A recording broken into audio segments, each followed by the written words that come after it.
আপনারা সবাই কেমন আছেন? আশা করি আল্লাহর অশেষ রহমতে খুব ভালো আছেন। আমি আলহামদুলিল্লাহ ভালো আছি। তো আজকে রেসিপি রমজান স্পেশাল ইউনিক একটা আলুর চপ। কারণ আমরা তো রোজার সময় আলুর চপ না হলে কিন্তু আমাদের ভালোই লাগে না, তাই না? তো এর জন্য প্রথমে আমি নিয়ে নিচ্ছি এখানে 3টা আলু, এটাকে সিদ্ধ করে ছিলে রেডি করে রাখছি। আর এখানে আমার 200 গ্রাম মুরগির বুকের মাংস, এটাকেও আমি ধুয়ে পরিষ্কার করে একটু আদা রসুন দিয়ে সিদ্ধ করে নিচ্ছি। এখন প্রথমে দিয়ে দিব আমি এই যে একটা পেঁয়াজ কুচি। আলুর চপ বানানোর জন্য তো প্রথমে আমাকে ভর্তাটা বানায় নিতে হবে। আর দিব 1 মুঠো ধনে পাতা আর 4টা কাঁচামরিচ কুচি। দিব আমি স্বাদ মতো লবণ, আর লবণটা যার যার টেস্ট অনুযায়ী দিয়ে নেবেন। আর আমি তো এখানে কাঁচামরিচ দিছি, আপনারা চাইলে এটাতে শুকনো মরিচও ব্যবহার করতে পারেন। এখন আমি ভর্তাটা শুধু প্রথমে বানাই নিব আর কি। যে আলুটা মেখে নিলাম, একেবারে সহজ এই ইউনিক আলুর চপটা, কিন্তু খাইতে যেমন টেস্টি, দেখতেও মাশাআল্লাহ অনেক সুন্দর। তো প্লিজ আমার ভাই বোনেরা এই রমজানে অবশ্যই ইফতারে এই আলুর চপটা রাখতে চেষ্টা করবেন। আর যদি একটু ভালো লাগে তাহলে আমার চ্যানেলটাকে সাবস্ক্রাইব করবেন, লাইক করবেন, শেয়ার করবেন এবং কমেন্টস করবেন প্লিজ আমার ভাই বোনেরা। এখন এর সাথে এই মুরগির মাংসটা মিশিয়ে দিব।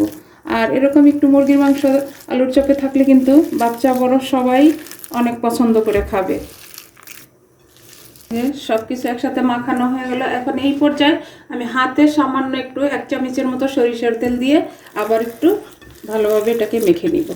বাস হয়ে গেল আমার মাখানো। এখন আমি বাকি কাজটা শুরু করব। একটা বোর্ড নিয়ে নিলাম, বোর্ডের মধ্যে একটু রান্নার তেল ফেলে দিব, এই 1/2 চামচের মতো দিয়ে এটাকে একটু মাখাই নেব। এখন এর মধ্যে এই যে আলুটা মাখায় রাখছি সেটাকে নিয়ে নিব, নিয়ে একটু লম্বা শেপ করে নিব। 2টা হবে, যে একটা লম্বা শেপ করে নিলাম। এখন মোটাটা আপনারা যার যতটুকু মানে মোটা রাখতে চান বা পুরুত্ব রাখতে চান অতটুকু রেখে দিবেন। এই যে এখন এই চাকুটাতে একটু হালকা তেল দিয়ে দিব, তাহলে কাটতে সুবিধা হবে আমার। এখন এই যে সাইডটা কেটে নিব প্রথমে। এই যে একেবারে ইউনিক একটা, এটা কর্নারটা হবে না, এই জন্য সাইডটা আমি কেটে নিলাম। এই যে ট্রায়াঙ্গেল শেপে হবে আমার আজকের রমজান স্পেশাল ইউনিক আলুর চপ। এই যে দেখেন, এই যে এইভাবে সবগুলি আমি কাটবো। এই যে হয়ে গেল কাটা। তো আমি একটা উঠাই দেখাই আপনাদেরকে। এই যে এখন এই সাইডগুলি এইভাবে একটু চেপে দিব, যেহেতু আলুর শেপটা রাখাটা একটু টাফ হয়।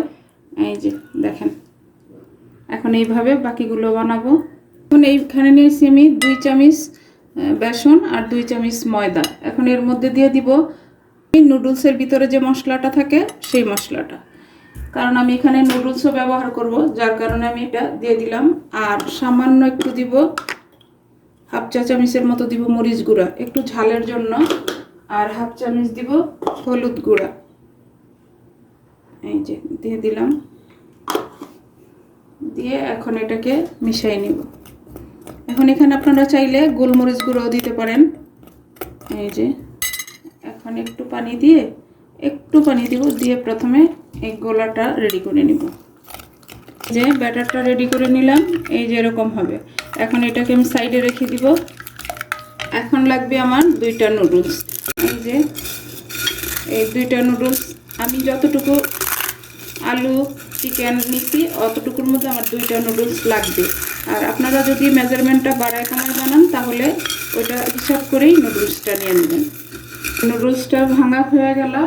এই পর্যায়ে আমি আমার ইউনিক আলুর চপটা বানানো শুরু করব। তো এই রমজানে আপনারা অবশ্যই ট্রাই করবেন, আশা করি নিরাশ হবেন না। এই যে নিয়ে নিলাম। এখন এই ব্যাটারে একটু চুবাই নিব বা ডুবাই নিব, আমার আঞ্চলিক ভাষা চলে আসে চুবাই নিব। তো এখন এর মধ্যে এই যে নুডলসের মধ্যে দিয়ে দিব।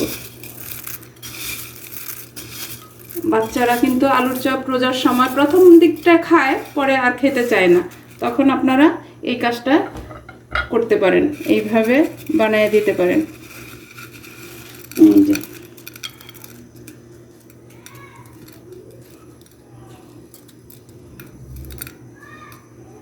দেখেন মাশাআল্লাহ, বোঝা যাচ্ছে এটা কি আলু না অন্য কিছু। তো আজকের এই ইউনিক রেসিপিটা অবশ্যই এই রমজানে ট্রাই করবেন আমার প্রিয় ভাই বোনেরা। আর যারা ফেসবুক পেজ থেকে দেখতেছেন তারা পেজটাকে লাইক শেয়ার কমেন্টস করে দিবেন। দেখেন মাশাআল্লাহ মাশাআল্লাহ হয়ে গেল আমার ইউনিক আলুর চপটা রেডি করা। এখন আমি এটাকে ভাজবো। ভাজার জন্য একটা ফ্রাই প্যান বসাই দিছি চুলাতে অলরেডি, চুলাটাও জ্বালানো আছে আর তেলটা আমার মিডিয়াম আঁচে আছে। এখন আমি ভাজা শুরু করব। বিসমিল্লাহির রহমানির রহিম। দেখেন মাশাআল্লাহ, এই যে এখন উল্টাই দিব আর একেবারে ক্রিস্পি হয় এই আলুর চপটা। এখন ওইটা উল্টাই দিলাম, আরেকটা এখানে দিয়ে দিলাম। মাশাআল্লাহ মাশাআল্লাহ, দেখেন দেখতে কিন্তু অনেক লোভনীয় লাগতেছে, খাইতেও মাশাআল্লাহ অনেক টেস্টি হয়, একেবারে কুরমুরে। এখানে চিকেন আছে, আলু আছে, তারপরে নুডলসও আছে। আর এরকম একটা আইটেম যদি আমাদের এই রোজার মধ্যে থাকে ইফতারে, তাহলে মানে সবাই খাবে আর খেয়ে আপনাকে ধন্যবাদ দিতে বাধ্য থাকবে যে এত সুন্দর একটা আলুর চপ কীভাবে বানাইছো। এই যেরকম ব্রাউন করে ভাজবো। দেখেন মাশাআল্লাহ হয়ে গেল আমার আজকের ইউনিক রমজান স্পেশাল আলুর চপ। দেখেন, তো এইভাবে আমি সবগুলি ভাজি। ভাজার পরে আমি আবার আপনাদের সাথে শেয়ার করতেছি যে আজকে আমার রমজান স্পেশাল আলুর চপটা কেমন হয়। দেখেন হয়ে গেল আজকে আমার রমজান স্পেশাল ইউনিক আলুর চপ। মাশাআল্লাহ মাশাআল্লাহ, দেখতে তো একেবারে লোভনীয়। তো প্লিজ আমার ভাই বোনেরা, আপনারা অবশ্যই বাসায় বানাবেন। আর প্রথমে কেউ বুঝতেই পারবে না যে এটা আলুর চপ। তো আমি এটা সাইডে রেখে দিলাম। এই যে সাথে যদি এরকম সস দেওয়া থাকে তাহলে আর কি চাই, তাই না? তো আমি সসটা দিয়ে দিলাম। রমজানে হয়তো কেউ সস পছন্দ করে, আবার নাও করতে পারে, এমনিতেও খেতে পারবে। তো এখন এই যে এখানে আমি একটা ভেঙে আপনাদেরকে দেখাই। দেখেন এটার আওয়াজটা দেখেন, একেবারে কুরমুরে। আর ভেঙে দেখাই, দেখেন